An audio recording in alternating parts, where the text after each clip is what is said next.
Difficult as hell. So Yeah, I was dude. like struggling. I was like, man, I need to work on like my hip flexors and all my entire body. So I'm probably Who does yoga? Is this a first date thing? This was a second date, but I mean, I thought it was pretty cool. Doing yoga on the second date that's kind of serious. And welcome to the Down in Front podcast, a very special edition. I'm going to be your host tonight. I am the mouth of the South, Bryland. Back again, coming from the West Coast this time, in beautiful beautiful rainy Silicon Valley. And we are here to talk about not a movie, but the celebration of movies. So we're going to talk about the Oscar nominations that came out just this week, and we're going to give who we think are going to win these the major categories, and then we're going to look at some of the categories we think are some of our favorites, and just talk about what we think is surprising or what we think who we think got left out, and just our comments on the Oscars as a whole.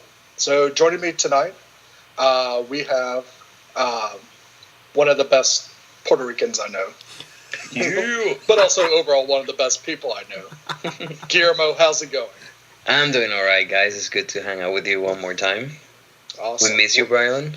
Oh, thank you. I know. I'm so close yet so far away. But what are you sipping on tonight? Oh, shoot, I forgot. I didn't open the wine. It's a Sauvignon Cabernet. Ooh, Let me open it. I'll be right back.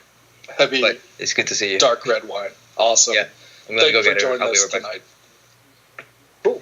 Also joining me tonight for this special podcast is none other than a man that's often imitated but never duplicated, the originator, the founding father of Down in Front podcast.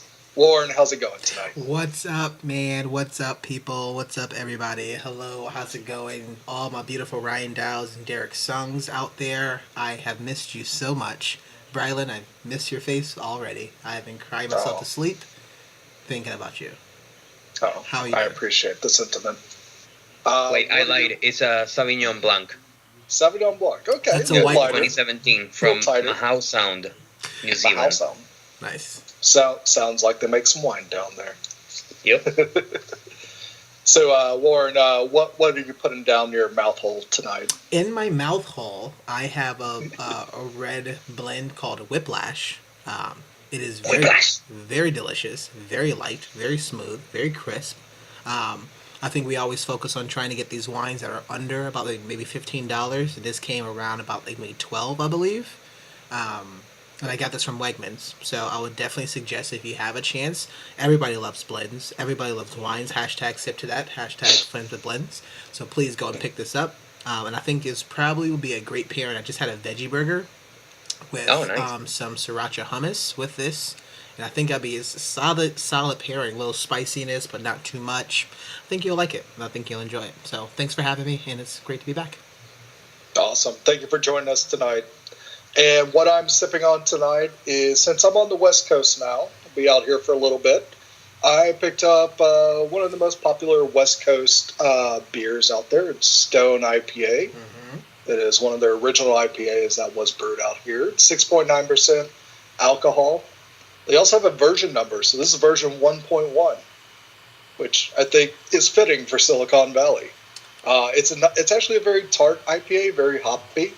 But it does go down very smooth. So I've been enjoying it so far. Virgin number or version number? Version. Okay. Not virgin. Like, he's not drinking the beta version of it. Okay, yeah. we went. Okay, we went there. Got it. It's an alpha. Nerds. I was talking to this person the other day in the bar, and they were saying that kind of like what you were saying, that the below $15 wines are just as good as any other wine, because the technology to make wine right now, it's so good that it creates a really high standard on any of the price points.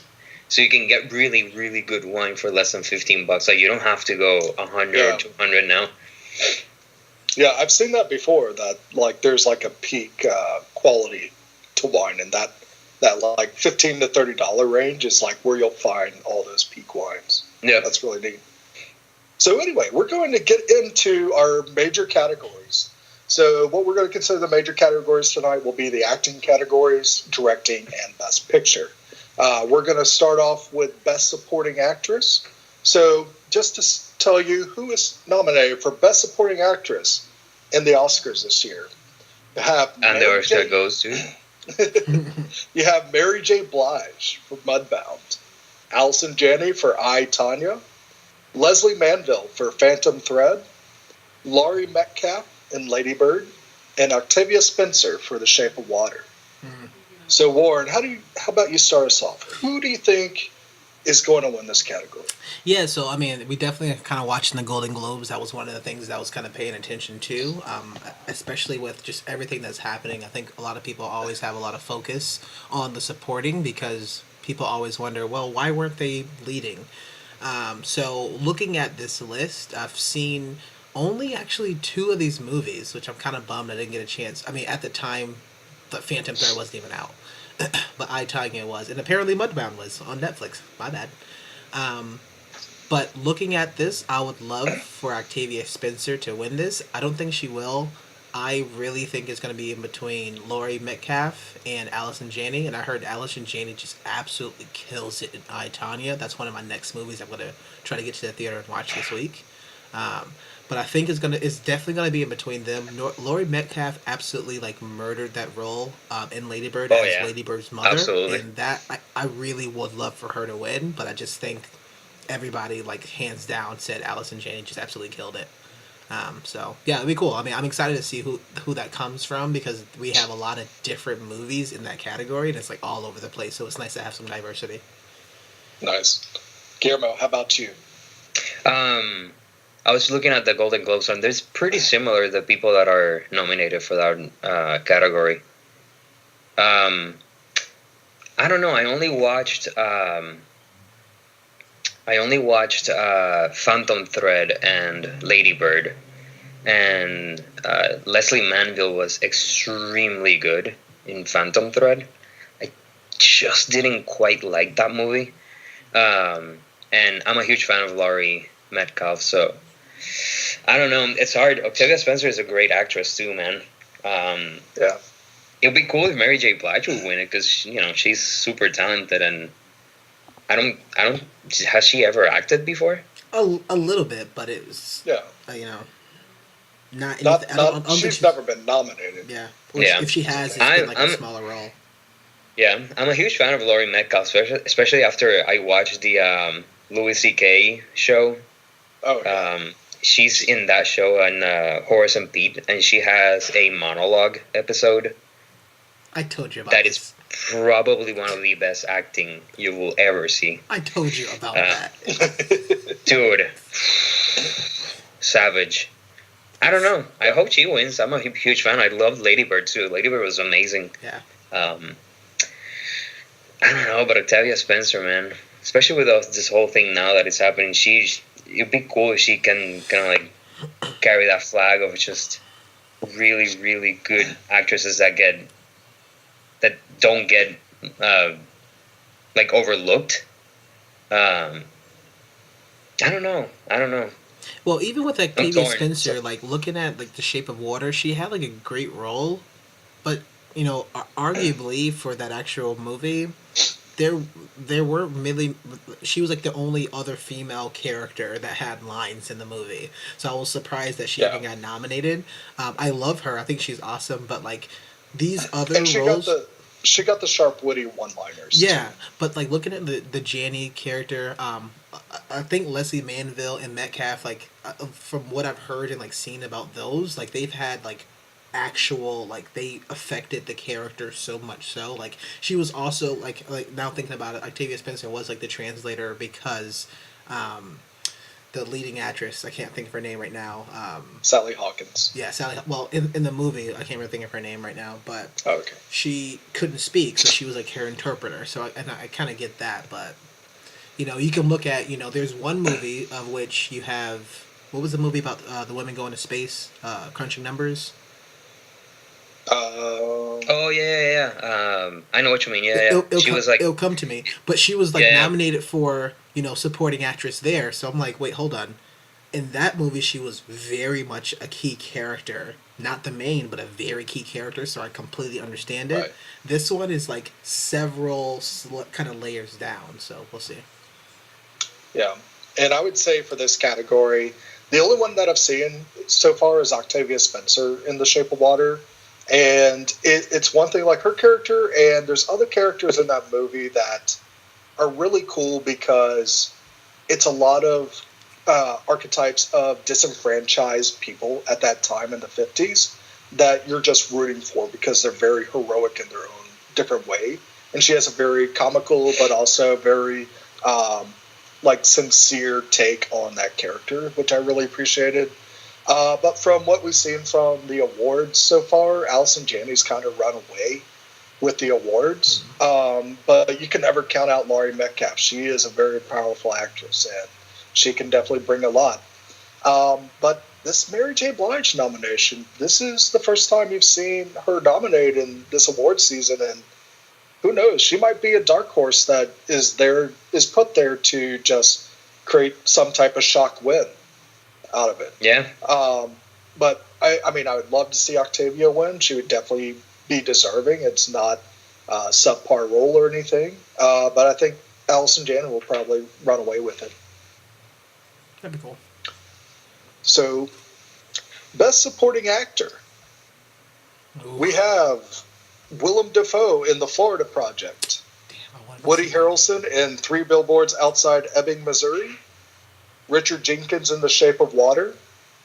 Christopher Plummer in All the Money in the World. And Sam Rockwell in 3 Billboards Outside of Ebbing, Missouri.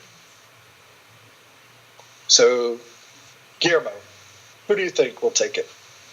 I'm looking at the Golden Globes to see how different it is, and it's almost the same. I don't think Woody Harrelson. It's pretty much the same, but no, Woody Harrelson wasn't nominated, and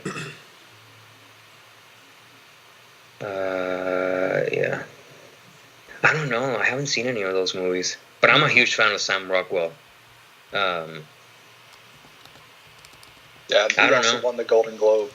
Yeah. So, did one of you guys watch that movie, 3 Billboards? Mm-hmm. Is it good? Mm-hmm. God damn it! I need to see that movie. That movie is quite phenomenal, actually. Yeah. And I know we'll talk about it a little bit when we talk about like Best Picture and stuff like that, but that movie, and Martin McDonough, who used to be a playwright and kind of converted, and I'll love to talk to Matt Gray about this because that dude has like a special place in like my heart. I've come in off of like In Bruges and Seven Psychopaths to come out with this movie that's very realistic. Oh, that's awesome. him. Mm-hmm. And he's a very realistic movie, and it's a strong woman character who just didn't give a shit, and I just thoroughly enjoyed it. Some people, I think my boss I was talking about just didn't like it, but I love that movie. Yeah. I don't know. I'm a fan of Sam Rockwell. I hope he wins. All right. Cool. Warren, how about you? Yeah, who do you think is going to take this category? I mean, I was bummed because I didn't think I was going to... like, it's weird that Christopher Plummer is up there because we all know that Kevin Spacey arguably would have been in that role. So it's... Right.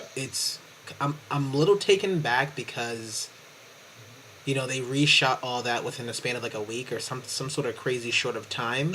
And was he just like a shoo-in, or there was like nobody else? That's... unless he did very well. I mean, I haven't seen the movie. I just haven't heard too much about that movie at all because of all the stuff that surrounded it. But I mean, Christopher Plummer is not a pushover. Like, For he's not sure. a bad actor. Like, Oh no, not at all. I'm just surprised. It's like, oh, I mean, that's pretty cool. Like they also have two people from the same movie, which is also like interesting to see. That like looking at this, like I haven't seen the Florida Project, so I'm bummed, but I'm gonna try to see that. I'm gonna try to see all these works, hopefully before the award show. But you know, you got the Florida Project. I haven't seen. Willem Dafoe is awesome. So I've seen Three Billboards. I've seen Shape of Water, and I've seen those two. Woody Harrelson's character in that movie is awesome, but there's obviously a big spoiler that happens there that he wasn't like that's Sam Rockwell's like role. He was by far the only supporting actor in that movie. So to see his name, Woody Harrelson's up there, it doesn't really make a lot of sense to me from looking at that. But Richard Jenkins, man, He was phenomenal in Shape of Water. It's tough to say that he was a supporting actor. I understand why, because Liza, I think her name was Liza. And also the other thing was called The Hidden Figures, just for the Octavia Spencer. Yes, that was true. It's Hidden Figures. Like Liza, she was obviously the main character in that movie because of like her that was her love story. But Richard Jenkins' character has a love story also, and they're all arguably alienated sort of people, much like Brylan was talking about. And I love everything he did in this movie, from his mannerisms to even when the creature from the water kind of attacked him and then ate his cat. Like the first thing that out of people's like mouths would have been like, "Oh no," and like really kind of chastise him. But he was like, he just doesn't know. He doesn't know, and he named his cat. Like me and Abbott like talked about this a lot. I really really loved his role. If it's not Sam Rockwell, because damn, that dude in that movie, Guillermo, you need to watch Three Billboards just for Sam Rockwell. He's like a character actor, so you really don't see him in a lot of these kind of series, but with more like unique roles. And he has a bit of character actress like mentality of it, and then he kind of switches it on. It kind of changes. You can see that his growth. He has some crazy, great growth in this movie. He has a great arc, but it's not the main story, and I'm glad that it's not the main story. So I do like that, but if we're going on supporting, right? Supporting actor, supporting actress means that, you have a protagonist and this person is helping them to achieve a goal. I have to give it to, I want Richard Jenkins to win because he only supported Eliza in those times as much as possible, from opening to doubting to, in the end, like sacrificing everything. The reason why I wouldn't give it to Sam Rockwell is he arguably takes over the movie. He has his own separate arc that does talk about the protagonist in that movie, but doesn't. And it's almost like he's a separate main character. But otherwise, like Woody Harrelson's great, but that movie's phenomenal. Yeah, and I'm right there with you, Warren. I probably want to see Richard Jenkins win this. One thing, I mean, it's amazing when you have a supporting character that goes through such a story arc that he could be in his own movie and it'll be a fantastic movie. That his character is a great foil for Liza because he's all about having the wishfulness of hope, but it comes tragic. And whereas Liza is kind of has to learn what hope's about and just kind of, but she's able to fight for that and actually reaches that hope and that love story that they're both reaching out for in that movie, which I think is amazing. I did see Christopher Plummer in All the Money in the World. He's kind of like the main actor. He has the most screen time in that film. I think there's another person in that movie that would probably deserve the supporting actor more than him, which I forget his name because he's an Italian actor. But I'm going to see if I can look it up real quick. He plays one of the terrorists that kidnap his grandson. And it's a solid movie. It's really good. The one thing that I think is kind of weird about it is I think his character as J.P. Getty comes off as very cartoonish, like almost like a comic book villain.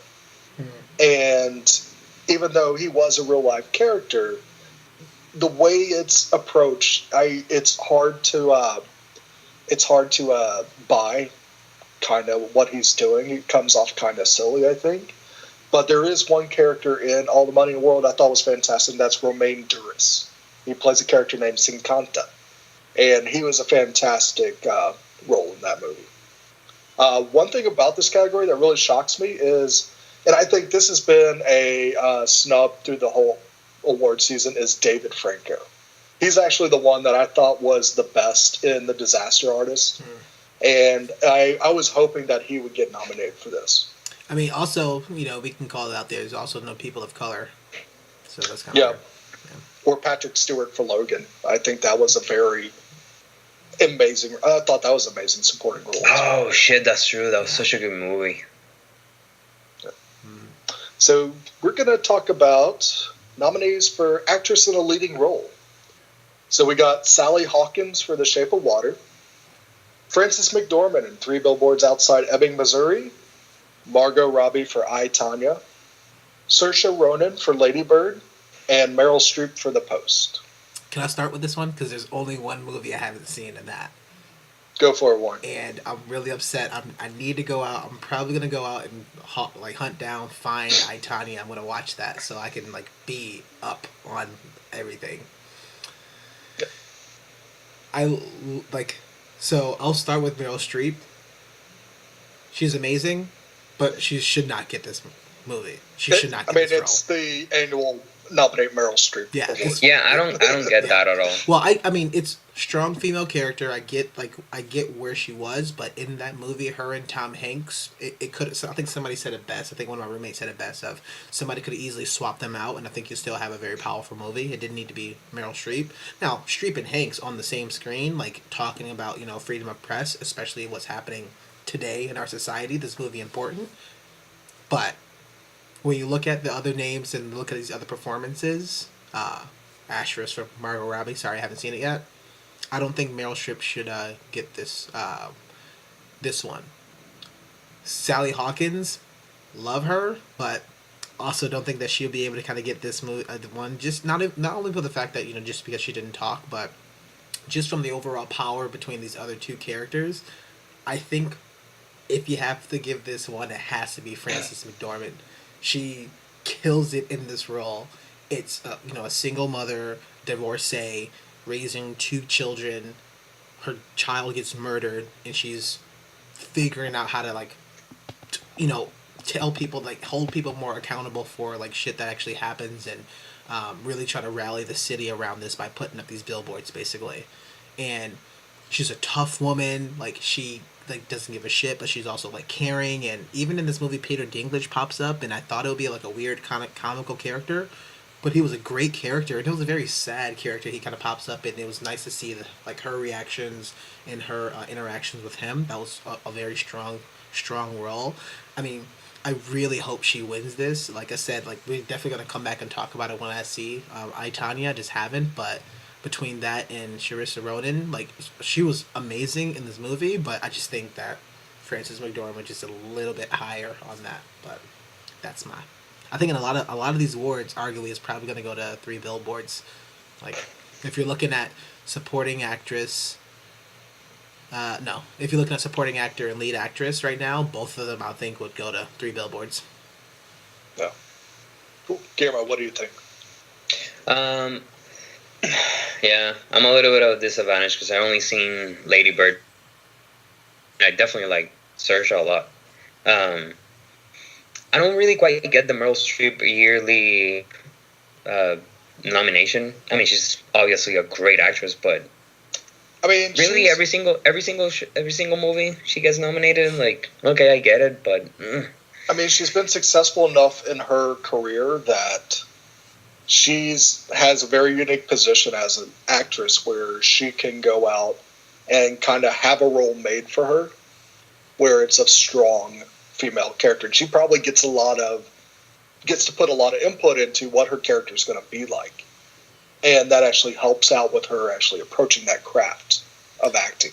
Well, I guess so. That makes sense. And I mean, she's done it for so long that she can be that selective where it's I want to play a quality leading female role because I know it's going to, around award season, Meryl Streep's name is going to pop up. I just think it's kind of strange because you talk about Meryl Streep and we have Meryl Streep and Tom Hanks in the same movie, and Tom Hanks is not even on this for supporting actor or lead actor. Um, and they're I understand it's a Meryl Streep movie because she was definitely like the main character who was went through. She was the publisher, but he was on the screen almost every shot, even with her or separate. So to say that he's not on here for supporting actor, spoiler alert, but Woody Harrelson is and Tom Hanks isn't. That's kind of weird to me. That doesn't add up. That doesn't quite make a lot of sense to me. Um, so I just think it's kind of weird. Doesn't make any sense. And I think that's a snub, if anything, from the supporting actor role that Tom Hanks wasn't in it. If you're putting Meryl Streep in it, Yeah. I would have to say for this category, I mean, the only one I've seen is Shape of Water. Sally Hawkins is fantastic in that role. It's a very understated role. It's not going to be as in your face as some of these other roles. So it could be something where people would just miss out on like how powerful her role is, and it's really solid. But I think Frances has this locked down. This is her category to lose. I would say if there's going to be anybody that could upset her, it's probably going to be Saoirse Ronan if they want to go with a younger actress, just to show that, hey, even someone that's kind of new to filmmaking can bring a quality acting role to it as well. Dude, but she didn't get any. Did she get anything for Brooklyn? Because she got nominated for a bunch of things, but I don't think she won. For Brooklyn. She didn't. Dude, that was such a beautiful movie, and she was so good in it. And she was so good in Lady Bird. Because the thing with Lady Bird that I absolutely loved is that telling a coming of age story from a women's point of view is so hard because they usually go with the over the top. You never met a girl like that ever, or if they do it with a man, they do super bad, and it's not even a coming of age story. It's just a raunchy movie. So seeing Lady Bird, where even me as a man, I can see her and go, dude, I've been there. I've had those feelings. I've been in that position, and then see the mom, Laurie Metcalf, and go, I've had that conversation with my mom. I think the movie is absolutely a must watch. It's absolutely perfect. And even talking about that one, the scene that they're in the thrift store dress shopping. It's so good. Like that entire sequence between that and her trying on the dress and just everything that happens it's unbelievable. It's unbelievable. I love the words you put to it, Guillermo. That's a great way to look at it because they always either ostracize certain characters out or they kind of blow things out of proportion. And there's things that they just didn't need to say, and I think they had a very subtle but also very direct and just very also simple way of saying it. And he's so honest. Yeah. And and Saoirse is such an honest actress. Whenever you see her, you're like, it's not method acting. Like, she doesn't become I don't know how to explain it, but it's almost like it's still her, but she's just amplifying a part of herself. Yeah. But she's still her. I really, really, really like that movie. Yeah, I really hope she wins. Nice. Cool. So, actor in a leading role. Our nominees are going to be Timothée Chalamet for Call Me By Your Name, Daniel Day-Lewis for Phantom Thread, Daniel Kaluuya for Get Out, Gary Oldman for The Darkest Hour, and Denzel Washington for Roman J. Israel Esquire. So Timothée Chalamet was actually also in Lady Bird. I didn't even realize that. Oh wow! Yeah, did you notice that memo? No. Yeah, he was the love interest of the anarchist. Oh, that's true. Yeah. So I would say for this category, I'm gonna say probably the front runner here is gonna be Gary Oldman. It's probably gonna be him winning it. It's one of those classic roles that gets nominated that wins, where he's playing a very historical, powerful figure. and like it looks like the makeup team will probably win some awards too for making him look like Winston Churchill. And Winston Churchill is one of the most charismatic people that ever lived on the planet, and it's just tailor made to win an award. I would say probably the only other person on here that would actually win it would be Daniel Day-Lewis. It's one of those watermark moment nominations where it's his final role, so he says, and that they might give it to him as like congratulations on a great career in acting, even though he's won Oscars multiple times in the past as well. But one thing that is kind of surprising is you do not have James Franco nominated. Yeah. And I think that is kind of Hollywood politics playing its game. So they definitely wanted their representation to kind of toe the line with their Me Too movement and what we saw at the Golden Globes, and have people that are not going to be muddled in controversy. And it came out that there's accusations, but no real conviction or anything. But it's something that it doesn't matter if he did anything wrong or not. It's just that it is out there in the public, and it puts a bad mark on him in Hollywood's eyes. And so that's why he got outed of this category. I think this is also like a big telling, and it's like revenge almost for Casey Affleck, and he's winning for Manchester by the Sea. And because he also had allegations that arguably just was paid away and just like kind of brushed away, and he won the Oscar for it last year. So, it's something interesting to see. What's up? Yeah, the Academy is probably like, we don't want to deal with that again. Well, it's kind of sad because though that kind of happened, that kind of came out at the perfect time when the like nominations and all this stuff kind of happening, and I would never sort of condone any of that behavior or anything, but it's also just kind of it's just shitty. But I'm glad they kind of make a stand, right? But then at the same time, do they go through and like if somebody on this list, right, if anybody on this list of a director on this list later on is accused of like a sexual sort of claim or any sort of harassment or assault, what happens then? Yeah, and I think it puts the Academy in a tough spot because they got to choose: are their awards going to be about the merit of acting or in filmmaking, or is it going to be about a more social representation or equal representation of how good and diverse Hollywood is?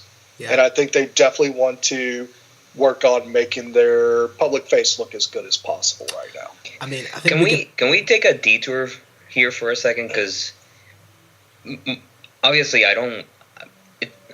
it's not that I don't want to take sides, it's just I don't want to politicize the podcast for a second, but I don't want to take sides here. It's more like a blank statement, but it's, as a viewer, this is extremely hard because you don't know where art is, and how do you appreciate the art, or do you appreciate the person that created the art, or how do you weight that, and it's like, how do you feel about Louis C.K.?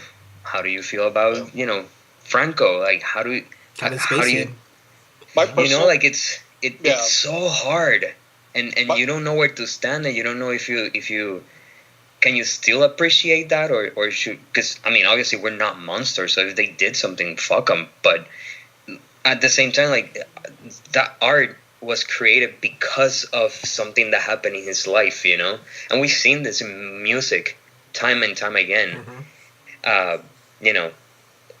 Amy Winehouse wouldn't create that music if she was borderline about to kill herself for years and pulled that I don't know, like that struggle and that empathy that she had because she was struggling. Yeah. And in the end, we killed her.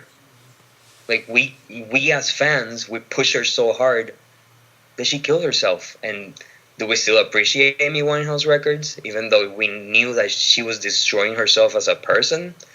Like, and I know it's not the same. And again, I don't want to take any make a make politicize this podcast or anything. But what I'm saying is that how do you appreciate somebody, or how do you respect, or how do you like see that art when they have these flaws?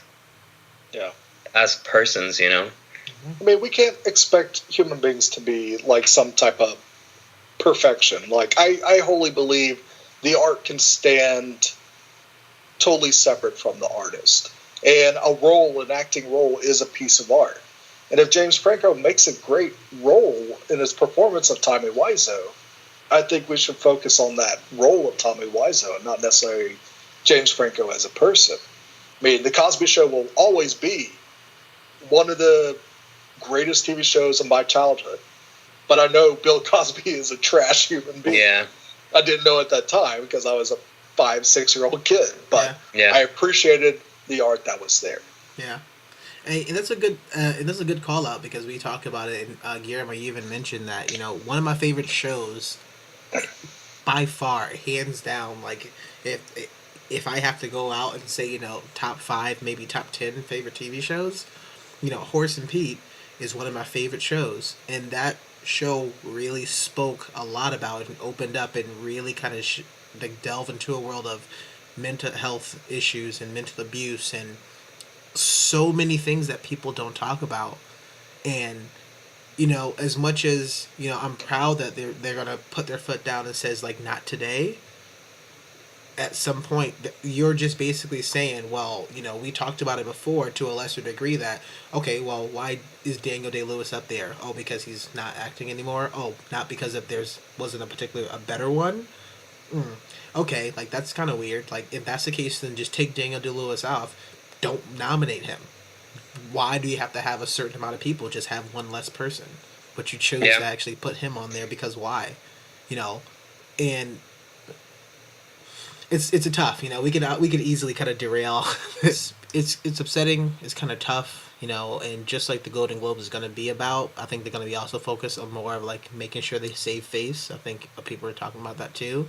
But it then comes a time of, it's kind of tough. It's kind of tough to see exactly what they're going to do. Yeah, absolutely. So, Lauren, who do you think will take it from this category? Oh, Gary Oldman. Yeah. Yeah, I don't like. I'm not sure why Denzel's up there.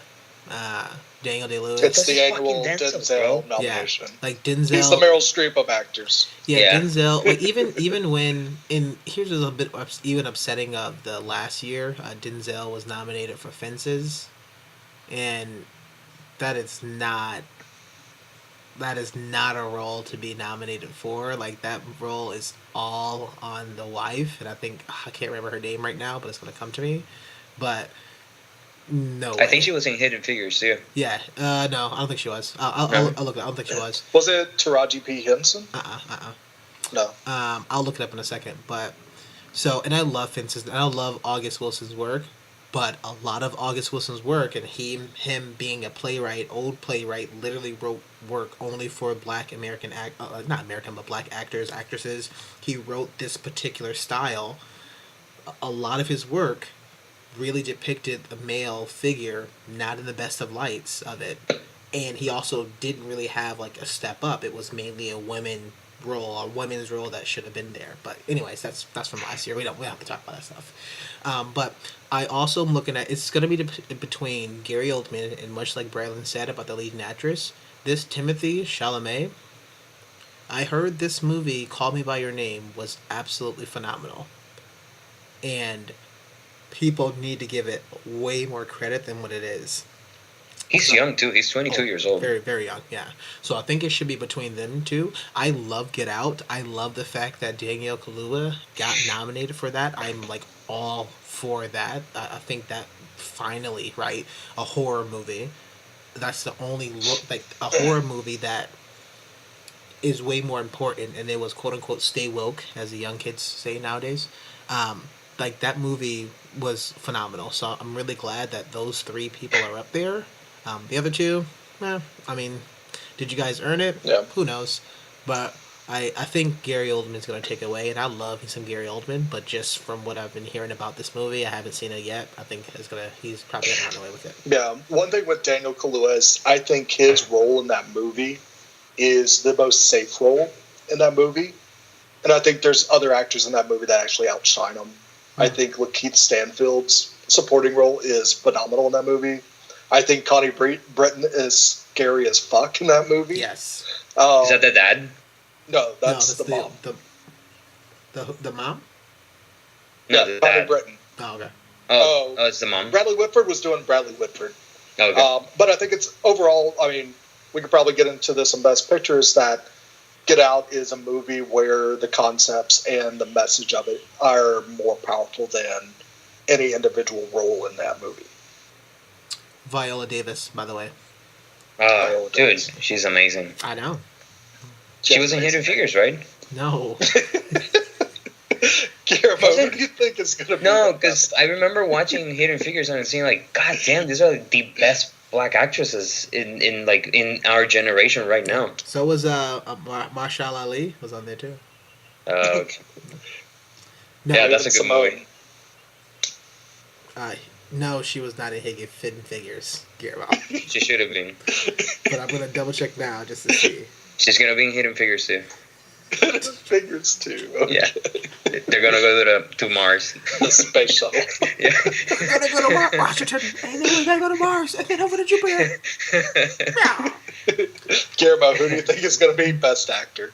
I love me some Gary Oldman, but I'm going with Daniel, man. I want Get Out to win everything. Oh, that Daniel.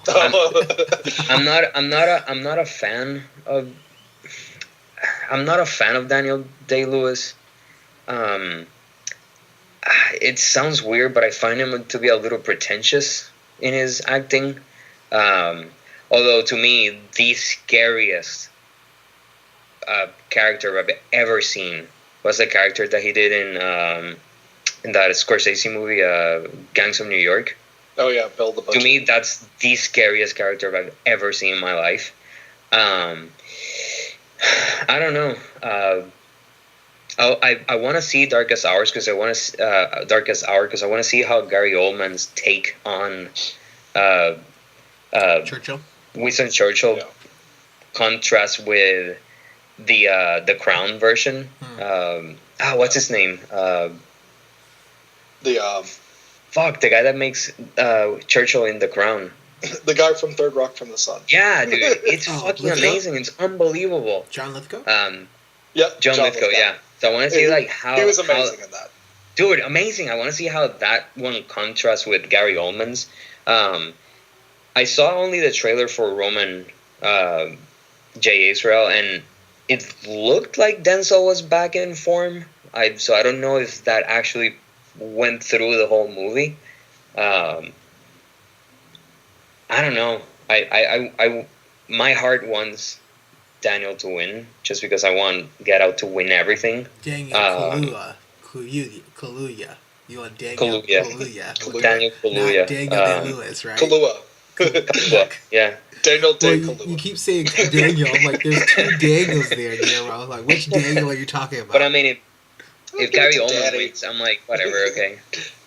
I'll be okay with that if Gary Oldman wins. It's a good one. But then at the same time, right, this is another example from what we talked about, and I just wanted to just be transparent here. Of you have these three actors and actresses of Meryl Streep, Daniel Day-Lewis, and Denzel Washington that was just kind of put on there, and then you have this other prestigious actor, Gary Oldman, who felt like he actually kind of earned it a bit more, and it wasn't just kind of a shoe-in of just another role that put me on there. So well, but let's talk about what Brian said. Like, okay, so you're Daniel Day-Lewis, you're Denzel Washington, you're Meryl Streep, and you can literally tailor each role to your strengths. Mm-hmm.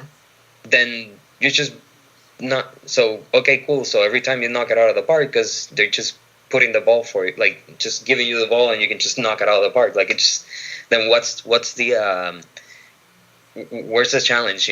Like I don't like I get it that's what you get for being that type of actor. But then I don't know, like it doesn't make a lot of sense to me. Yeah. Last thing that I noticed about this category that I'll say is it's good that this is probably the only category on here where we have some fresh faces. Yeah. And I'm always liking to see new talent that's never been nominated before. Because you encourage them. Yeah, even though they won't win, it's just good to see them represented here. All right, so nominees for Best Director. Christopher Nolan for Dunkirk. Jordan Peele for Get Out. I'm so glad. Greta Gerwig for Lady Bird. Paul Thomas Anderson for Phantom Thread. And Guillermo del Toro for The Shape of Water. Yes, that's so I'm sorry, Guillermo. It is actually me. I made the movie. I like how he cusses a lot.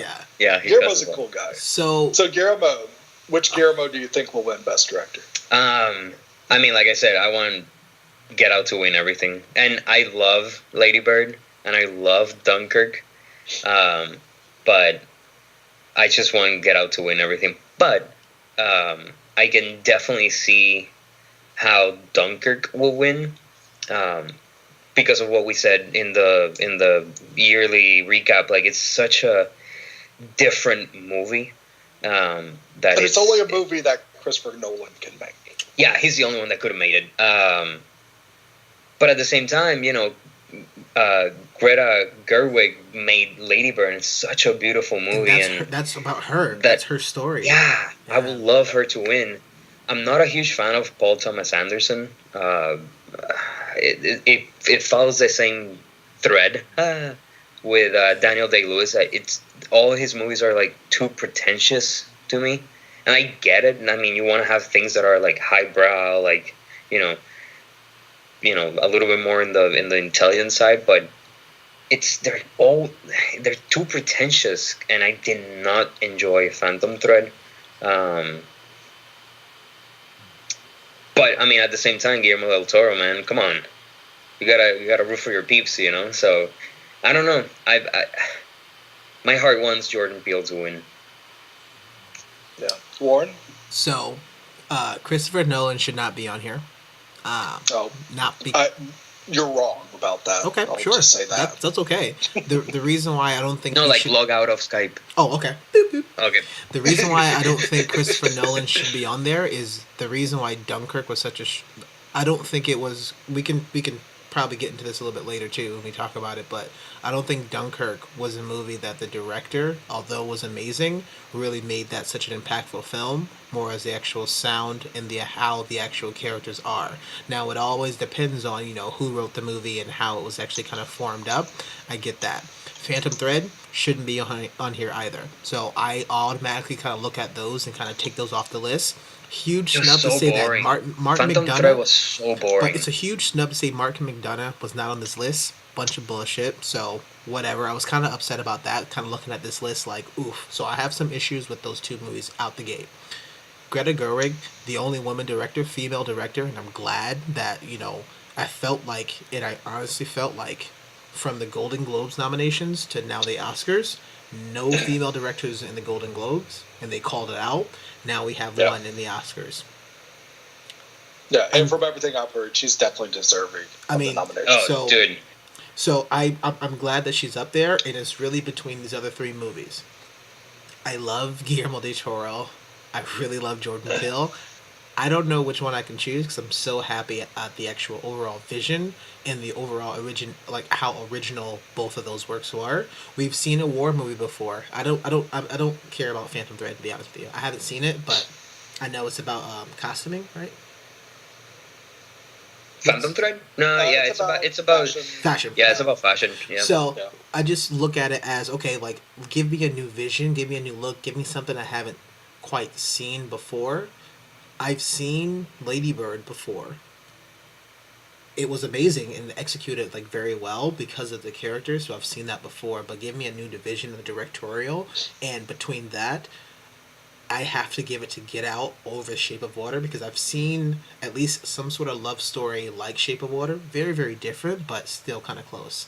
I have not seen anything like Get Out that has a weird balance between horror and comedy, but at the same time, right in between, you have a prescient sort of not mantra, but like you have like a goal of, hey, this is what we're talking about, whether it's about racism, whether it's about like whatever, whether it's like you go through different levels. And like I said, I think we talked about this on there. I'm like super biased because a lot of the times I'm end up dating somebody who is of different, like race than I am. So that really kind of hit me like in the heart, like, oh, yeah, this is a lot of stuff that I kind of think about, and I'm glad somebody can put this on the screen because you've seen a couple different things, and you put a lot of comedic elements, you put a lot of horror elements, but there's also a realness to this actual movie. I gotta have to go to Jordan Peele. I really hope he gets it, but I think Guillermo del Toro may take it away. Do you guys think that just because of the political scene, it will be between Guillermo del Toro, which is Latino, Jordan Peele because he's black, and Greta because she's a woman, and they're just gonna focus on those three? There will be pressure for the people to vote that way, I think. Yeah, but, Yeah. I mean, And I think probably. I think it's not just like someone's going to strong arm them. I think it's just that natural pressure. You feel like if you had a ballot in front of you and like, who do I want to award this to that could probably represent it the best? But Because That's Greta kinda wasn't in even the nominated, back. right? But here's the thing. For the Golden Globes. No, she No. wasn't. Yeah, but here's my thing. Yeah. Here's my question. Because I know that I'm gonna ask you, Brylan. Don't Yeah. you think that a lot of the accolades that's going to Christopher Nolan should be going more to their technical team? That's the thing. So this could also be my amateur perspective on what a best director means. Mm-hmm. Because to me, that means the person that got the visuals looking amazing, the sound sounding awesome, and was able to take all the bits of the movie sandwich and make a beautiful sandwich out of it. Well, that's Yeah, the And to me, the most beautiful sandwich is Dunkirk. But that's the editing and the Out of these. cinematographer, right? Like that. So that's editing and that's cinematography that does those things, and then you have Yeah. a writer that do But that. Well, so but- the director is bringing all those pieces together and maintaining that vision and consistency. And if you look at these films listed, I mean, from the ones that I've seen 3 of them here. I mean, Dunkirk stands on another level compared to something like Get Out and The Shape of Water. I mean, I could criticize Get Out for being kind of not fully polished in its vision or not having a good soundtrack. Shape of Water, beautiful soundtrack. Hans we Zimmer might get is. into a little later. You shut your mouth right now. I would say Shape of Water might also have some pacing issues to it.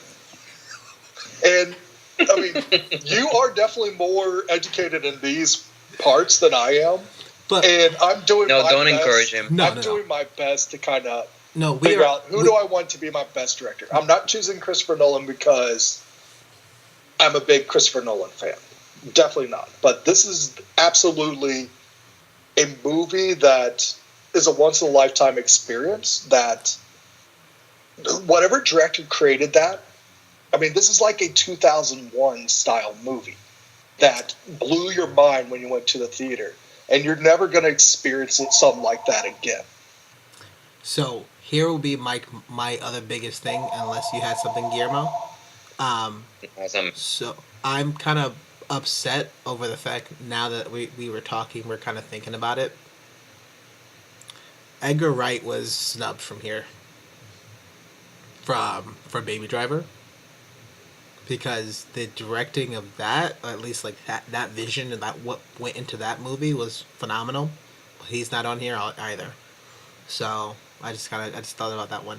But like you talked about it, and it's like It depends. I think we're all in the same boat here, Brylan. Just because I went to school to study a theater, not directing. Actually, I did. I mean, it's not the same as film directing, but you got a concept or an idea of what a Sure, director yeah, does. but like at the same time, like we know that we can break all these things down individually, and then there's somebody that kind of puts it together, and then there's somebody else that literally stitches it together and puts the music into it. Like I understand that and I get that. So honestly, we're all in the same boat because none of us knows. My thing is that if I'm looking at these ones, the only thing I have to go off of is what they're up against here and what they've done in the past. Now it's difficult, right? Because Greta Gerwig and Jordan Peele hasn't done anything before this. I don't think Greta Gerwig has. Guillermo del Toro, I know that he's has, and honestly, that those visuals are very similar to Hellboy and to Pan's Labyrinth. But when I look at Christopher Nolan and you look at Dunkirk, I'm like, that's not even the best. Like, you've had better directorial things, I feel, in your past. That For like Dunkirk? Yeah, well, no, Christopher Nolan. And I don't think so. I'm comparing it Yeah, from the stuff he I has guess in you the can argue past. that, but Because if you look at like the Dunkirk is such a special movie, man. yeah, but the Prestige, I think, right? I think directorial, like directing, because that's why I keep bringing back up. Like, man, like the technical team on Dunkirk and the sound on Dunkirk and stuff. Yeah, for sure. Like, I definitely kind of get it, but like the overall sort of concept of what you're trying to do and kind of bringing things sort of together, I think he's done it better previously in the past, even with Memento, right? Like, I know he's done better, and so when I look at that and just compare it to the other stuff in the list, we've never seen. Like I said, you can talk about the pacing, you talk about the things, but you're looking at, and much like later on we'll talk about like original screenplay and stuff like that, right? It's another thing of just a directorial sort of new vision, like bringing this vision out. This is straight from this guy's head. We've never seen anything like Get Out before, and that's why I like him as a favorite to kind of win. But at the same time, none of us is right, none of us is wrong. We're just talking about opinions here. I would say Night of the Living Dead would say no, you're wrong. Night of the Living Dead? Yeah, the original Night of the Living Dead. I mean, blending that humor, horror, and social statement. Oh, I love that movie. Together. Yeah. So and having a lead black actor be your hero in that movie too. Maybe I'm thinking of something different. No, this is like Romero's like 50. When was that movie, Brian? Like 56 or something? It was it was. I'm thinking of Evil Dead. 1,000 years ago. No, Evil Dead. No, it's not Evil Dead. But for this category, I mean, if we look back at the Golden Globes, Guillermo won the directing Golden Globe, which I would say was considered an upset over Christopher Nolan. I think Christopher Nolan should win this category, and it is for everything I've said. And I think he was nominated for Inception. He was nominated for Memento. I think he was nominated also for The Dark Knight. And I think, are you going to continue to nominate him and just leave him up there, or go ahead and give him a win and then continue with nominating other directors afterwards? And, Christopher Nolan, he's a master of his craft, and he will bring out that, I mean, even though it takes like a team of highly technical people, he has this obsession with 70 millimeter scope films, that this is how I want you to see my films. That go ahead and give him the award and let him win this one, even if it's just for a career that's definitely elevated where movies can be and what movies can be nowadays. Yeah, we'll see. Guillermo, who do you think should win this?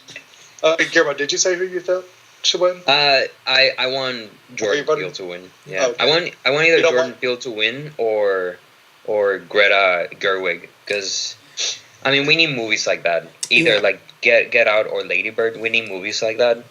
But if you want to go technical with it, I totally agree with you. Like, Nolan is on another level. Like, that dude is phenomenal. No love for your buddy Guillermo. The thing with Guillermo del Toro is that I subscribe to what Warren said. His movies are fucking spectacular, but you've seen them before because that's his style. And like, okay, cool, I get it. That's your style, and you make it that way, and they're cool. But at some point, it's just, well, okay, cool. So you made another version of Pan's Labyrinth, or another version of Hellboy, or another version of X or Y or Z or whatever. Well, it's not like So he took it. He didn't really make another version, right? He just took some of those no, but visuals. you know, like another take in that universe that you create, and then you put that ingredients in that universe, and then it comes out Shape of Water, and you take another. You know, I mean, if you look at something like Pan's Labyrinth, which I think is a phenomenal movie, that's one of the best movies ever. That's so good. Yeah, it's amazing, and I think he probably got snubbed for directing for that movie. Yep. And this might be make up for that. That's the only way I would see him. That's kind of like the idea of him winning, is that. But come on, let's let Chris win. Let Nolan win. Yeah, but, just one. But even when we're talking about it, because I know they want to. Dunkirk doesn't even have to win Best Picture. I just want Christopher Nolan to get his Oscar. Yeah, but kind of like an acknowledgement. But here's the thing of that is you can't, like, it has to be on the work that is presented in that year, and I think it has to be a clean slate, a tabula rasa every year. But they do that. They do career Oscars, man. Come on. You know they do. And they gave it to Peter Jackson for all three Lord of the Rings films. They didn't give it to him for Return of the King. Guy, I'm not disagreeing. Because Return of the King was the worst. I just hope that, like, here's the issue with that is that you have some of these, like, really, really great and really amazing sort of things, and we have amazing works. And I think we had a couple years ago, I believe, and when we were talking about the Oscar, Jose Inarritu like won for the director, as he should have, but Michael Keaton didn't win of that, and Eddie Redmayne, who's a phenomenal actor, I think, but for Birdman. Yeah, Birdman against Theory of Everything, and I was like, and I saw that Stephen Hawking movie, and it was, It was alright. Exactly. I mean, Birdman was phenomenal. It's one of the things that I just have a bit of, like, these some of the things that kind of come up. I'm like, it kind of clean slated, and I think even the Golden Globes and Oscars are too close together too, because I feel like things that they didn't get right at the Golden Globes, like a soft opening, then they go ahead and redo and actually, we're just kidding. We're actually going to give you to this award because no one gives a shit about Golden Globes. So, what else we got? We will see. Alrighty. So, Best Picture. Call Me by Your Name. Darkest Hour. What's that? Shut up, Guillermo. Go ahead. I'm not a movie. Dunkirk. Call Me by Your Name. It's Guillermo, not Brylan, dumbass. Yeah, as I said it, I'm like, whatever. I'm going to reread these nominees. So, Best Picture. Call Me by Your Name. Darkest Hour. Dunkirk. Get Out. Lady Bird. Phantom Thread. The Post. The Shape of Water. 3 Billboards Outside Ebbing, Missouri. So, Guillermo, got 10 movies to choose from here. Which one would you choose? It's funny because as you read it, they almost made sense. So, Call Me by Your Name, Darkest Hour, Dunkirk. Get Out, Lady Bird. I don't know because I missed a lot of these guys, but again, either Get Out or Lady Bird. I want either one of those to win. Any reason why? Just because I'm tired of all the other white assholes winning for like fucking movies that I don't care. Give me like Get Out, Lady Bird, people that are up and coming, that are making movies that make sense, that are like that have a meaning. You walk out of the movie with either learning something or seeing things in a different way, and just experiencing somebody's life and putting that in your life, because that's what happened with Get Out and Lady Bird. You're like, shit, that's somebody else's life, but that's my life too, or like I can relate to that, or I want to understand somebody's point of view and I can't, and this presented it in a way that I can now, or as much as I can, but at the same time, you got Dunkirk and if Darkest Hour, I haven't seen it, but if it That's a gives two you for World War II right there. Yeah, if it gives you that power of World War II stories, which are always powerful, or Three Billboards, and it's a movie that you haven't seen before, and or like a story that you haven't seen before, and or presented in a way that you haven't seen before, and that's why it's so good. Like you almost want them also to win. Um, yeah, I don't know. I want Get Out of Lady Bird to win. Cool. Warren, how about yourself? When you take the essence of what Best Picture means to you. Now, I like truthfully, right? And I think Guillermo, you said it pretty spot on. Best Picture for this year has to really hit you in a lot of different ways, emotionally, physically, like all these things. But at the same time, it has to be original, something that if we had seen before, done it like even better, or something like that. It has to stand out. It has to be. Um, it really has to hit everything at the same time. And if it does so happen, it hits things that we were going through in this day and age. And I think that's also kind of a smart choice of what's happening in the world. So a lot of the movies and a lot of the art mimics reality. This is this thing that from before, right? I'm bummed. It's tough to talk about this because I haven't seen Call Me by Your Name. I've seen Dunkirk. Call Me by Your Name, Darkest Hour, or Phantom Thread. So out of this, I've seen 7 of these 10 movies. I think I maybe seen the most between everybody here. But I think it has to go down to. I'm not even sure why the post is on here. Can I just say that? Like the post should not be on this list. Yeah. But whatever. Can we replace it with Blade Runner? Good. I mean, yeah. I wouldn't be. Like Best Picture. Why there's no animated? Whatever. Anyways. Yeah. I think is going to be between the movies that we've been talking about all night. Three Billboards, Lady Bird, and Get Out. And I don't even think Shape of Water is going to be up there. But all those. So what won in the Golden Globes? Let's see. Best Picture was Three Billboards. Oh wow! For dramatic. Comedy was Lady Bird. Yes. No, comedy was Lady Bird. Lady Bird. Yeah. So you can consider those the top 2 front runners right now. Wow, that's amazing. But I look at those 3, and I have to shave it down to those 3: Three Billboards, Lady Bird, and Get Out. I don't think people are going to give it to Get Out as much as I think it's arguably the best picture. I think Three Billboards probably is going to win this because it has comedy. It has some horror elements to it also. Like, it has some really fucked up things. It has some real life, like, especially somebody's protesting against the police. Like, it has that into it. It has a strong female character that's not a lot of these movies do. A lot of these movies are, like literally, we look at all these movies on here, and I'm looking at besides, so Shape of Water, The Post, and Three Billboards, and Lady Bird. Well, not even The Post. So Lady Bird, Shape of Water, in Three Billboards. Like, that's led by women on those 3 movies. Everything else is a male star. So, but that's, just looking at it, and I think it's going to have to end up being just kind of Three Billboards. I think that's probably going to end up winning Best Picture. It just kind of incorporates a lot of the things that a lot of these other things the movies do, but then at the same time of, what happens when police isn't doing their job. What do? Yeah. You're not a vigilante, right? You don't take your job into your own hands. Like, you hold them accountable for whatever way you know how. And sometimes unless you're Batman. Unless you're Batman, yeah. This is a prequel of Batman. It's weird. But I think it's gonna be.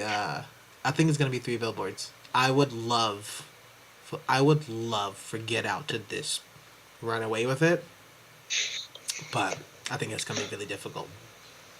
Yeah, I mean, I would probably agree with your assessment. I mean, Three Billboards has been running away with the Best Picture award for the award season, but I want Dunkirk to win. I mean, just from everything I've said, that is a a singular individual movie that none of these other movies can actually capture what that movie does. And I think it would be kind of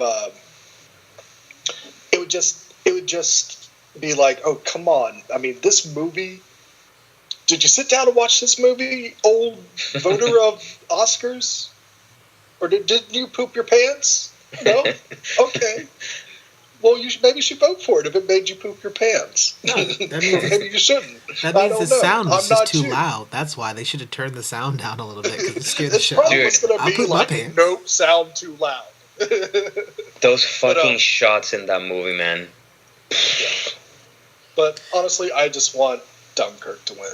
But it's not about what you want. So it's not about what you want. I think Three Billboards will win.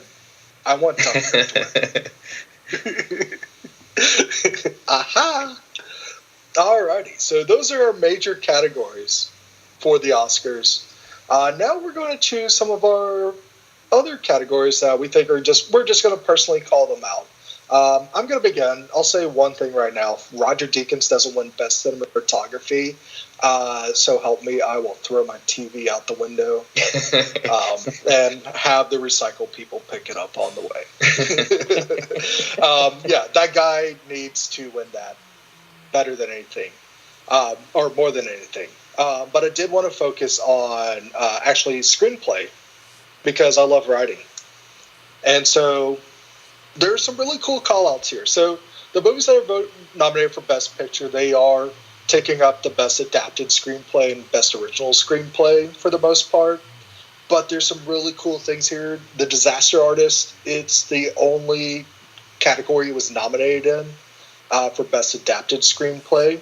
And I think it's a tough sell just because it's a movie about friendship and failure, and it's about kind of like trying to bring some seriousness to something that everybody took as a big joke, but it became a successful joke, and then it's just like this weird social it's almost like its own social meme, and just like it has some awkwardness to it, which is really weird, but it's cool to have that nominated there.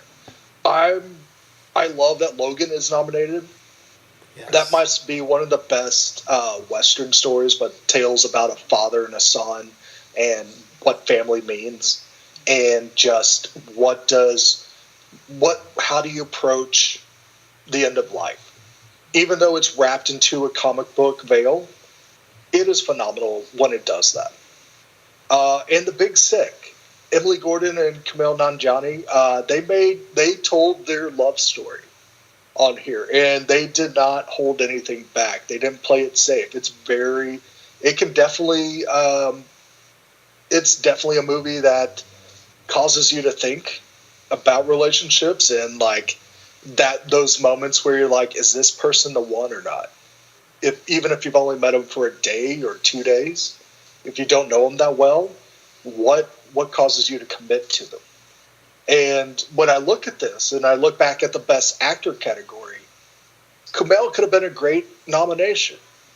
You would have an Asian actor represented, but also he had an amazing performance, even though it was very autobiographical as well. Any thoughts on these categories? Yeah, that's a great call out about The Big Sick because,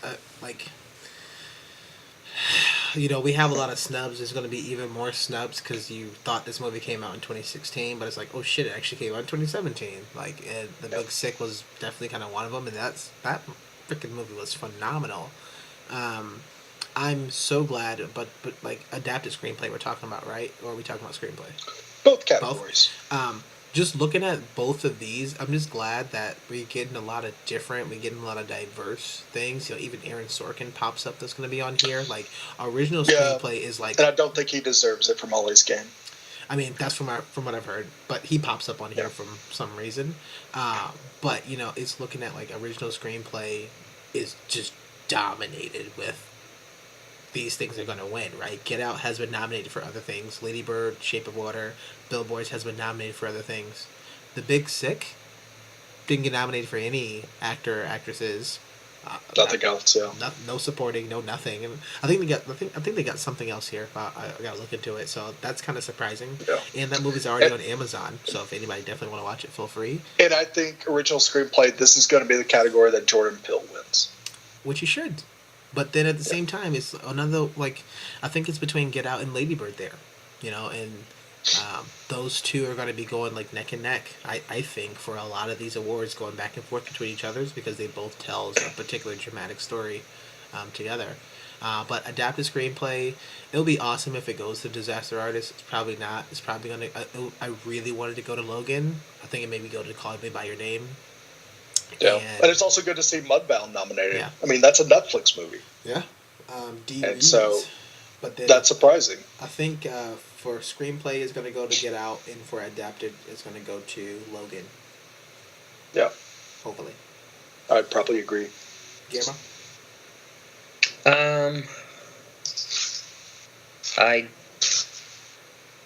I'm not gonna talk about that, but you brought up cinematography, and I'm looking at the that category, and holy shit, that's a tough one. Because it's Blade Runner, Darkest Hour, Dunkirk, Mudbound, and Shape of Water. And I was talking to Matt Gray this morning about the Oscars, and he was saying that Mudbound is probably the best cinematography he's seen in a while. Because, and this is not a spoiler, but apparently each character has its own palette of colors and its own angle of telling the story. So, with each character, you will see a different palette of colors in the shot, and it's going to be shot in a different angle for that character.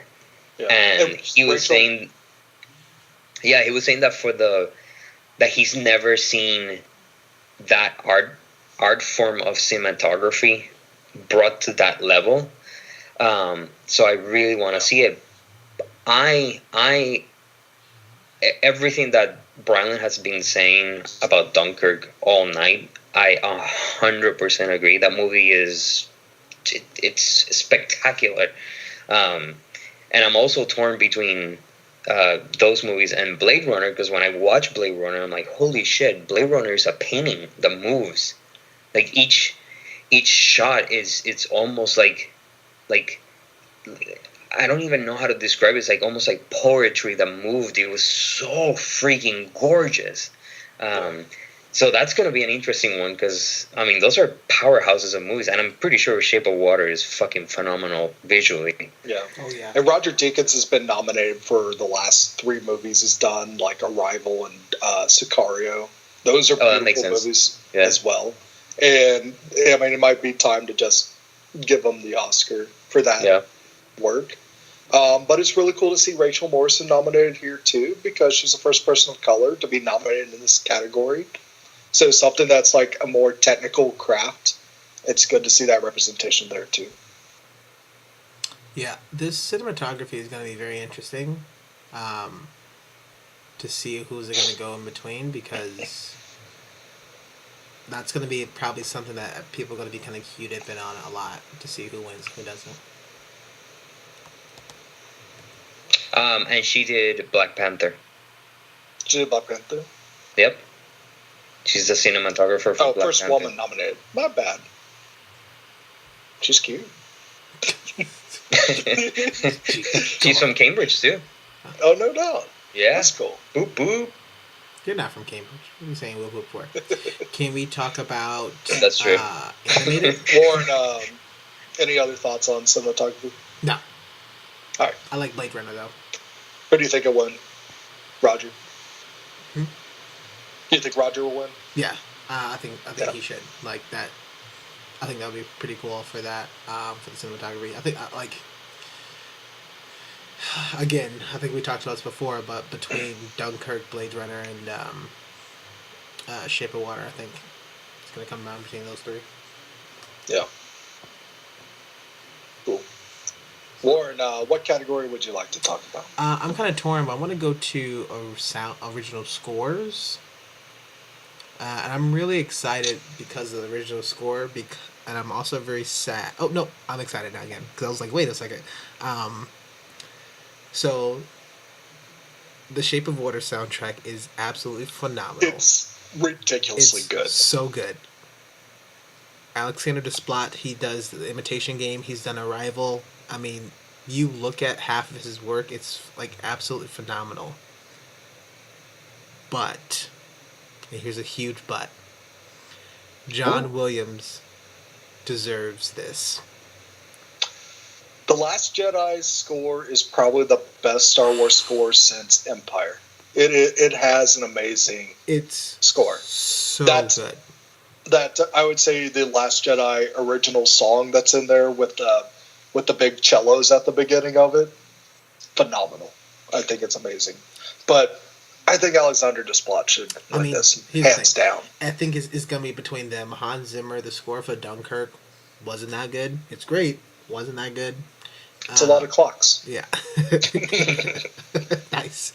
But yeah, it has to be between Shape of Water and John Williams. And man, some of the blending that he does with these new themes that he kind of introduced, in like Luke's theme and the Force theme, and especially kind of Leia's theme that has like a hint of, especially what happens to her into that movie.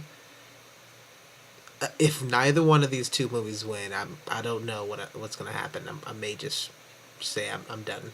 I may just retire from the podcast. I'm done with music. I'm done. I'm never listening to music again. Yeah, but like I was really I was really keyed in on like the original score. I was also kind of bummed that original score that Thor Ragnarok didn't get up there, but yeah, it was fine. Yeah, and that was actually it's a fun score. Mm-hmm. It's very positive, a lot of major notes and everything, but it is a well-done score, and I think probably it didn't get nominated because it doesn't have the depth of all these others, and it's just a very fun, poppy score, but sometimes fun is all you need. Yeah.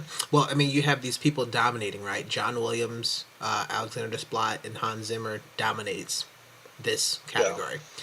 But and then, even Johnny Greenwood has always been nominated when he puts out score.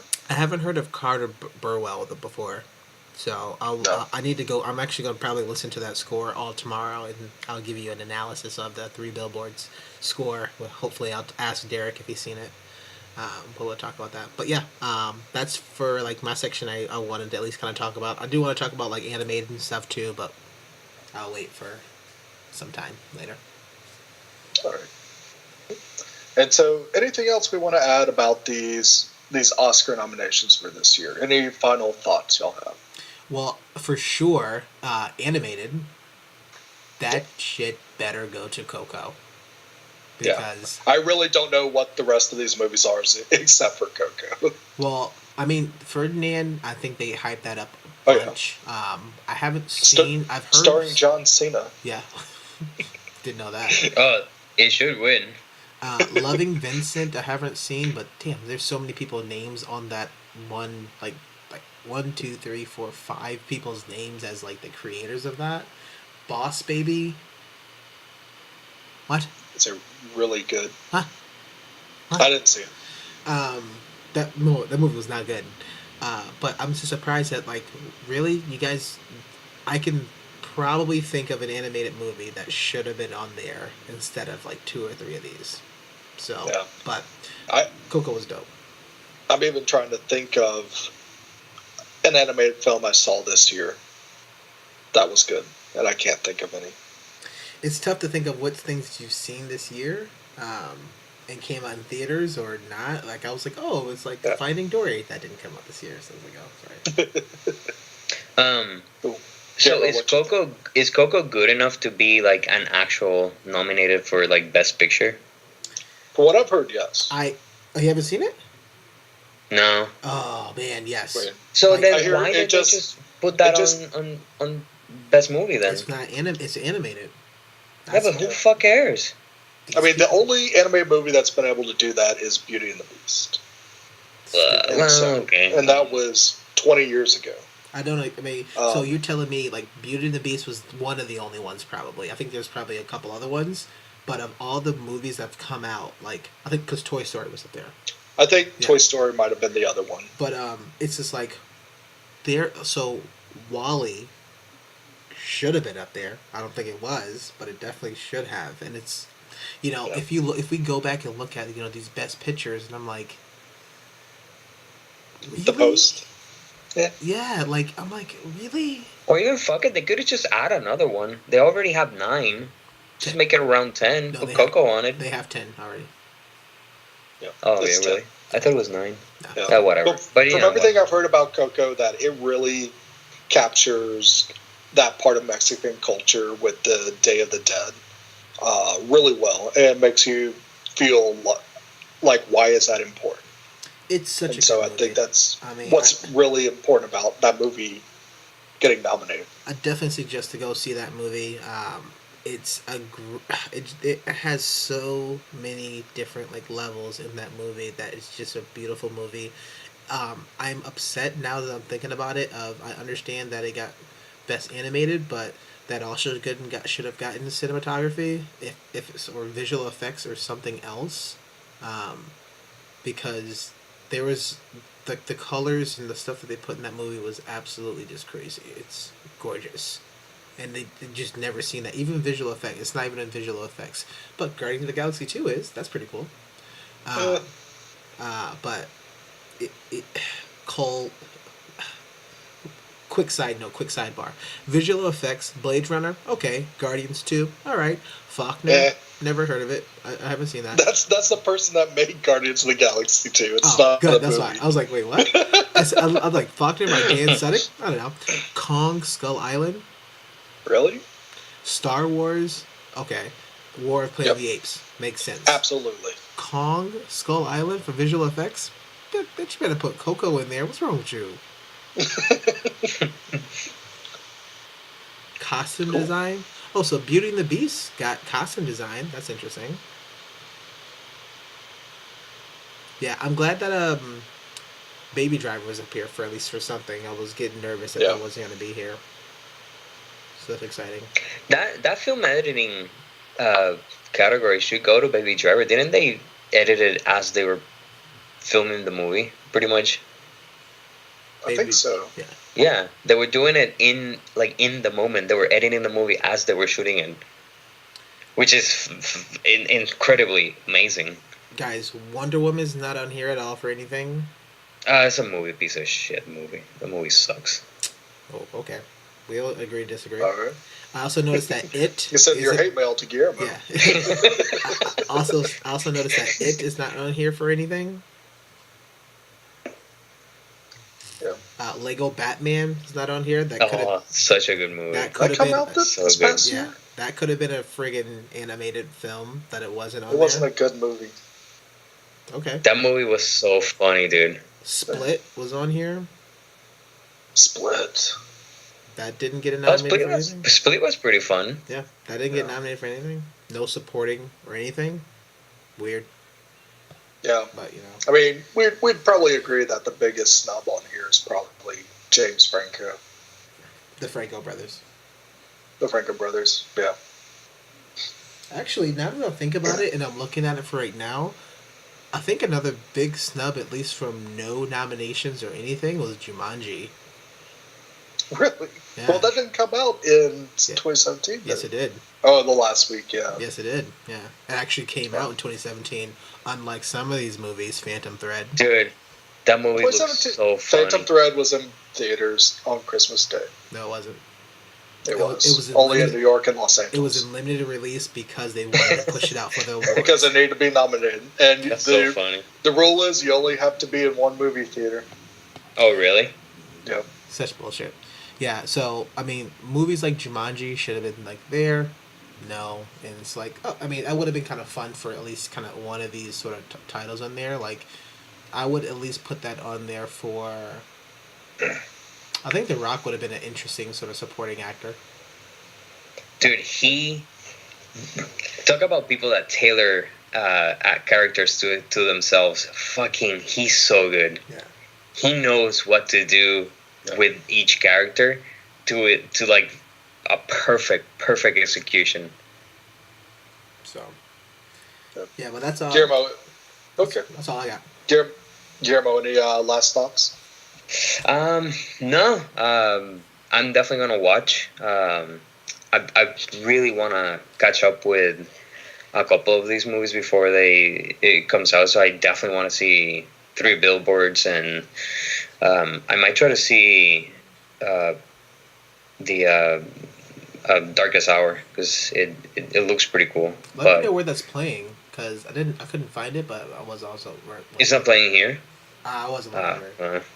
Well, then I might try to go Shape of Water then. But yeah, I want to catch up with a couple of these movies before they come out. Oh, what was it? Shit, the one that we were talking about from Netflix. What was the name of it? Yes, I wanted to watch that one too. I'm probably gonna watch that tonight, or I may end up doing that, or watching this basketball game. I just realized talking about original song, that Coco is up there, Marshall, The Greatest Showman, Call Me by Your Name, and Mudbound. Mary J. Blige is up for another nomination for an Oscar for original song. That's pretty cool. So you got your annual Diane Warren nomination. Yep. Yep. I think it'd be cool. Mary J. Blige won this. I think Greatest Showman is probably the front runner. Yeah, because it is a musical. Yeah. And I just looked at it, I was like, man, that name sounds familiar. So these guys wrote City of Stars. They also wrote music for Dear Evan Hansen. Music theater stuff. Musical theater is like jargon, but that's probably going to win for that. But yeah, I would say if the final thoughts I would have on here are, I wish there were some changes, especially in like Best Picture. Could easily take like two of those movies off, or even like The Post, which is like the question mark. I would say the big question mark of the nominees for Best Picture. The reason why they went to 10 movies is because of The Dark Knight, a comic book film that was telling a serious story. And I think Logan should definitely be up there for Best Picture. Maybe even, if not Logan, Blade Runner, because it is telling a story that that even though it's a sequel to a movie from 30 years ago, that it elevates what that material is. And we're seeing this huge spurt of cyberpunk films and stories happening now, from Amazon Prime's Electric Dreams to Altered Carbon coming out on Netflix soon. There's other cyberpunk films coming out, that it's reinvigorated a whole genre of filmmaking. Even though it wasn't very financially successful, it definitely sparked people's imagination and said, hey, we got to get on top of this. And I think that's definitely worth having that represent that genre of filmmaking up there. And with that, those are our thoughts and our opinions on the nominations for the Oscars for this year. We will find out who the winners are on March 4th. Guillermo, where can people find you so they can disagree with your choices? Oh, shit. I'll tell you 1 second. Guillermo just made himself a Tumblr account. He's going to share everybody. No, it's it's at AXTIONJ in Twitter. I do. I'm just glad it wasn't my phone number. No, it's just directed through the Down in Front account. I'll always look. I always keep tabs on it. And yeah, contact us. Leave us some messages. Let's talk. Awesome. Warren, how about you? Well, you can find a bunch of my work. I would normally do me and Mocha. We kind of chill and kind of hang out on our YouTube and our Instagram. So definitely come find us. Just search for Down in Front Podcast for YouTube and Instagram. Especially for YouTube, we're putting out more and more sort of like live reactions. I've been trying to do more of these ones there without people looking at me like I'm weird in the theater. But I'm going to try to do more and more as possible, just to kind of talk with them, try to get our kind of views out there as quickly as possible so people can see if they should watch a movie or not. We try to keep all these live reactions to under a minute, just so that it's a quick thing as you're like waiting for trailers or you're standing in line for the popcorn or something like that. You can like look at it even before you buy the ticket and says, should I watch this movie or not? And we try to keep it spoiler free as much as possible. So definitely go check that out. Check out Instagram, but mainly you can find a majority of our work on our website, downinfrontpodcast.com. Which the first unofficial Down in Front podcast was recorded that way. Yeah. Remember that? We went to see that movie with, was it Jack Black? Jack Black. Was it Jack Black? It was the guy that was the lawyer, and he was taking somebody out from jail. No, it was Jonah Hill and Jonah Hill. Yep. And that was the first. Yeah, we called it live reaction. At that time, we called it Roll the Credits. I still have that audio. I'll see if I can actually release that. The very first. Oh, I'm gonna see if I can release that. Actually, good idea. Yeah, we called that Roll the Credits way back when. But we talked over the credit music was playing, and we just chatted in the theater. And it was Jonah Hill and I think it was James Franco, right? It was James Franco. Yeah, it was. Yeah, it was James Franco. Yeah, nice. Yeah. That's cool. That was cool. Yep. And you can find my work. I can argue with you about Best Director and Best Picture, especially Warren's Twitter account from my Twitter account, which is Brilund, BRILUND. Also, I will put up many movie reviews on my Instagram page. I am Bryland. And I'm the host of the Gamescast, twitch.tv/DownInFrontPodcast. Which is super fun. Oh, thank you. We're on a little bit of a hiatus, but we have some awesome friends helping out, supporting it. I got some limited access where I'm living right now. But Warren and Mocha, thank you for doing your little teach Warren how to play Fortnite. It's been a lot of fun to see that happen. I'm so bad at that game. It's so terrible. Yeah, and the only way to get better is to be bad until everything starts to click. Well, now I think the most kills I've gotten were 5 kills, and the best I've gotten doing solo, I've got all the way down to being the last 5 people. And if it wasn't for CJ, Cuthbert Thomas, you bitch, he called me. This fucker called my phone, and I answered it, and I died, and I didn't want to play anymore that night. Damn. But, I mean, I've gotten good. Yeah. So, holla at your boy. Come find me, NiceGuy87 and PlayStation Network. Awesome. Fun game. We also have a lot of friends with blends out there. Go check them out wherever they live. Sip them to that. We also have a friend that's in a band called My Anus? No, Maya News. My Anus? They have a SoundCloud and maybe a MySpace page out there somewhere. We're talking about Mike Blewett's band, Maya News. They put out some really cool music every once in a while. Also, we have friends at Wicked Good Gaming. I'm going to give them a little shout out right here. I was gracious enough to be a guest on their podcast recently. Definitely check it out. It was a lot of fun. And if you want to share your predictions for the Oscars, you can send them to Jesse at jessesgoldenboys@123.com. And with that, we have been the Down in Front Podcast. Thank you for joining us tonight, and we will be back with another movie in the future. Thank you so much. Goodbye. We love you.